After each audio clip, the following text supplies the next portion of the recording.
The story begins in a country called Elgazia, where people who rode dragons used to rule. For many years, the people of this land lived a prosperous life. However, the kings of this country started fighting among themselves for power. One day, a dragon rider named Galbatorix discovered the weaknesses of all the kings and killed them during a bloody battle. After eliminating all the other rulers, Galbatorix became the sole king of Elgazia for a long time. The most dangerous thing was that he became a tyrant with no fear of anyone, doing whatever he pleased. In response, a group called the Wardens, fighting for the people's freedom, began trying to overthrow him. One night, a warden warrior named Arya stole a very special stone from Galbatorix. Enraged by this theft, Galbatorix ordered his magician Durza to retrieve the stone. Soon, Durza and his men ambushed Arya. They quickly killed 2 warden warriors who were with Arya and managed to knock her off her horse. Arya tried her best to escape, but Durza used his magical powers to corner her and demanded the return of the stone. Arya flatly refused and used her magic to send the stone far away. Durza tried to extract information from Arya about where she had sent the stone, but Arya refused to reveal anything and laughed at his failure. At the same time, a young boy named Aragon, who was hunting a deer in the forest, suddenly saw the stone appear before him. Fascinated by its glowing appearance, Aragon decided to keep it. Later, Aragon went to the butcher to exchange the stone for some meat. The butcher was startled upon seeing the stone, realizing it was something similar to what the king possessed. Terrified, he warned Aragon to put the stone back where he found it and not to tell anyone about it, as it could endanger the entire village. He then told Aragon to leave his shop immediately as he wanted no trouble. As Aragon left the shop, he saw the king's soldiers harassing a man named Brom, accusing him of stealing chickens from the king's forest. The soldiers demanded he hand over the chickens. Brom considered retaliating, but eventually decided to surrender the chickens to avoid further trouble. When Aragon returned to his room, he noticed the stone was moving. Soon, a small dragon hatched from the stone. Aragon then realized it was not a stone but a dragon egg. As Aragon gently touched the dragon, both Brom and Galbatorix sensed the birth of the dragon from afar. Using his magic, Durza discovered from Arya's mind that the dragon was now with Aragon. When Galbatorix learned of this, he ordered Durza to find the boy and kill him before the warden group learned about it. The next morning, when Aragon woke up, the small dragon was sleeping beside him, and a strange mark appeared on his palm. Over the following days, Aragon and the dragon grew close to each other. One day, Aragon realized they both were orphans, abandoned by their mothers. Soon, Aragon began teaching the dragon how to fly, and the dragon quickly learned to soar above the clouds. As it grew rapidly, the dragon became large and intimidating, even speaking to Aragon. It introduced itself as Saphira and revealed that Aragon was its chosen rider, the only one who could ride it. Saphira could communicate with Aragon telepathically, hearing his thoughts without him speaking. Curious to learn more about dragons, Aragon snuck into Brom's house at night and found a book about dragons. As he read, Brom caught him and warned him to leave immediately, saying trouble was on its way. Aragon dismissed Brom as a liar and accused him of pretending to be a dragon rider for attention. After Aragon left, Brom looked at a hidden red sword, proof that he had indeed been a dragon rider. On his way back, Aragon overheard that the butcher had given Durza's men his name and the location of his uncle's farm. Realizing his uncle's life was in danger, Aragon ran to save him, but Saphira whisked him away to protect him, saying it was too late. Begging Saphira to let him go, Aragon insisted he could save his uncle, but when Saphira finally agreed, it was too late. Aragon returned to find his uncle already dead. Consumed by grief and anger, he blamed Saphira for the loss, accusing her of taking him away. Hurt and angry, he told her to leave. Brom arrived soon after to help Aragon. However, Aragon, still furious, told Brom to go away. During their argument, Brom noticed the mark on Aragon's palm and realized it was the sign of a dragon rider. He asked Aragon about his dragon, and Aragon replied that he had sent it away.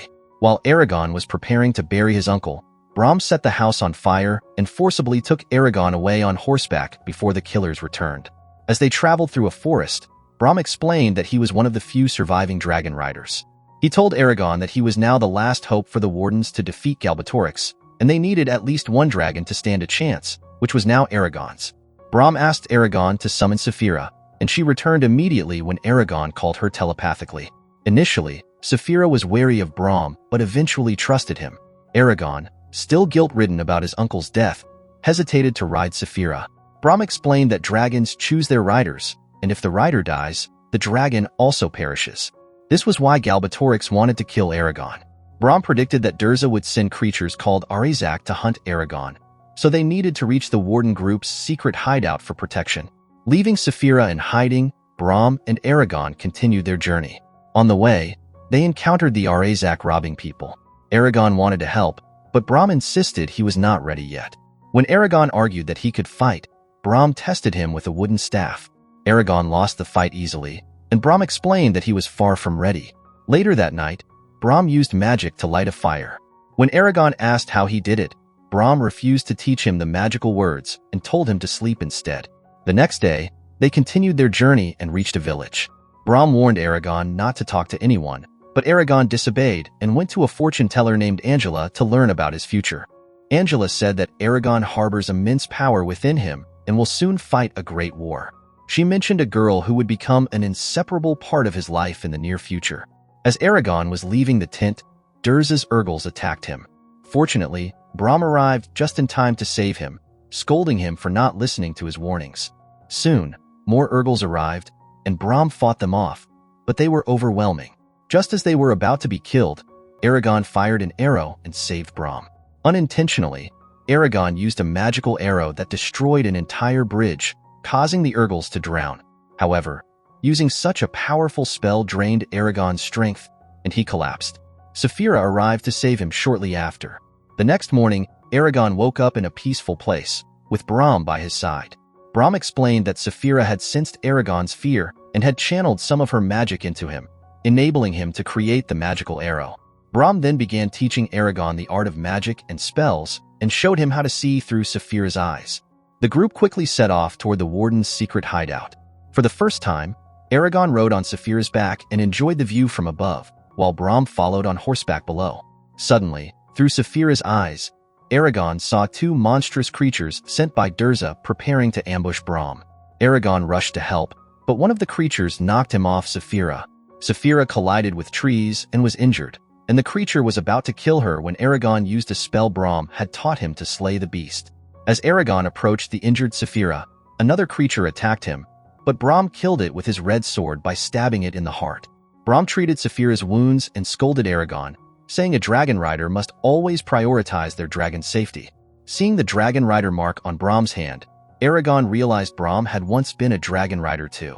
Brahm revealed that his dragon had been killed by a traitorous rider named Morzin, whom Brahm later tracked down and killed, keeping Morzin's red sword as a trophy. Durza tried to trap Aragon by manipulating his dreams, where Arya appeared, begging Aragon to save her from Durza's captivity. When Aragon woke up, he resolved to rescue Arya despite Brahm's warnings about the danger. Ignoring everyone, Aragon rode Saphira to the place where Arya was imprisoned. Sneaking inside, he found Arya but fell into Durza's trap. As Aragon reached Arya, Durza attacked him with a magical spear. Brahm intervened to save Aragon but was gravely injured in the process. Enraged, Aragon fired an arrow at Durza, hitting him in the head, but it had no effect. Durza vanished, but the spell holding Arya captive was broken. Aragon and Arya carried the wounded Brahm away, but they were surrounded by soldiers. It seemed there was no escape when Saphira broke through the roof and came to their rescue. A mysterious man named Murtagh appeared, aiming an arrow. At first, it seemed he was attacking Aragon, but he was actually killing a soldier sneaking up on him. With Saphira's help, they all escaped. After fleeing, Aragon saw that Brahm was on the verge of death. Brahm handed him the red sword and explained that to kill someone like Durza, one must pierce his heart. Despite Aragon's efforts to save Brahm, it was too late. Saphira carried Brahm on her back for one last flight, honoring him as a dragon rider. Brahm passed away during the flight.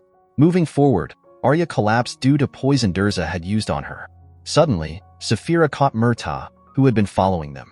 Murtagh shared his tragic story of how Galbatorix had destroyed his entire family, and he offered to fight alongside Aragon.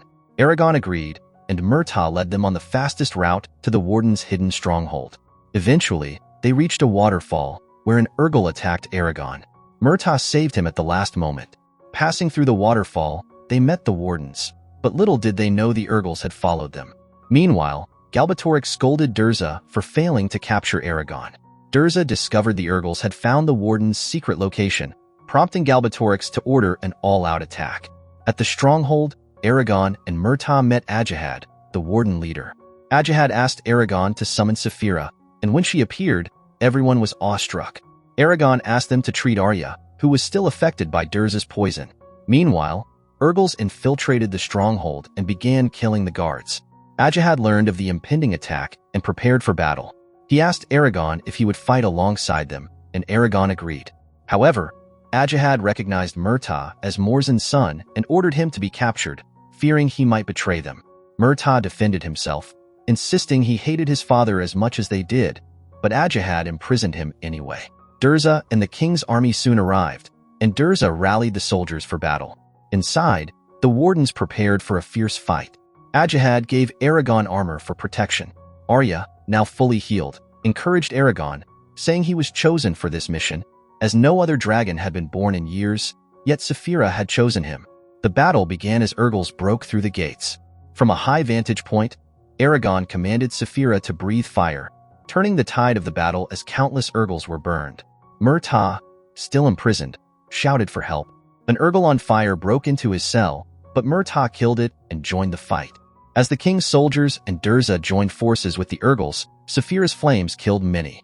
Murtaugh was surrounded by soldiers, but Aragon intervened to save him. Aragon then faced Durza, who had conjured a shadowy dragon. The fight began with Durza gaining the upper hand as his dragon bit Saphira's neck. In a desperate move, Aragon attacked Durza's dragon with his red sword and commanded Saphira to unleash her fire. Wounded, Saphira used her tail to throw Aragon toward Durza, and he drove the sword through Durza's heart, killing him instantly. As Aragon fell, Saphira caught him mid-air, saving his life, but her injuries were severe. They both crashed to the ground.